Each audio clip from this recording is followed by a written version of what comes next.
میرا تجربہ ہے زندگی میں مشکلات ہمیں بہت کچھ سکھا دیتی ہیں۔ لوگوں کے رویے، ان کی باتیں، ان کی ہمارے معاملات میں نکتہ چینی، پھر یہ کہ کون ہم سے مخلص ہے اور کون ہمیں بس استعمال کر رہا ہے، کس کو واقعی ہماری فکر ہے اور کون برے وقت میں ہمارا مذاق اڑا رہا ہے۔ یہ سب ہمیں ہمارے برے وقت میں ہی پتہ چلتا ہے۔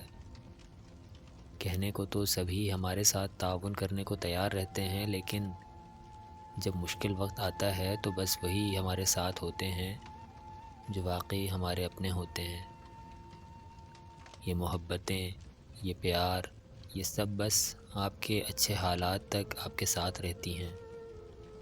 جب آپ کے حالات بدلتے ہیں، آپ پر برا وقت آ جاتا ہے، یہی محبت سب سے پہلے راہ فرار اختیار کرتی ہے۔ اس دور میں ہونے والی دوستیاں، محبتیں صرف پیسے کی محتاج ہیں، آپ کے معاشی حالات کی وجہ سے ہیں۔ اگر نہیں یقین آتا تو ایک بار آزما کر دیکھ لیں، آپ پر حقیقت خود ہی واضح ہو جائے گی۔ مجھے سب سے زیادہ اپنے مشکل حالات میں سیکھنے کو ملا ہے۔ میں نے لوگوں کے رویے دیکھے ہیں، اس لیے کہتا ہوں کہ خود سے مخلص رہیں، دوسروں کے لیے فائدہ مند ضرور رہیں، لیکن دوسروں کا کبھی فائدہ نہ اٹھائیں۔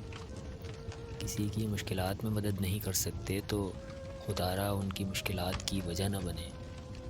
کسی کی مدد کر سکتے ہیں تو ضرور کریں، یہ کبھی نہ سوچیں کہ مجھے اس سے کیا فائدہ ہوگا۔ نیکی کر کے اللہ پر چھوڑ دیں، بے شک وہ رب العزت بہت بہترین صلہ دینے والا ہے۔ اللہ آپ کا اور میرا حامی و ناصر ہو۔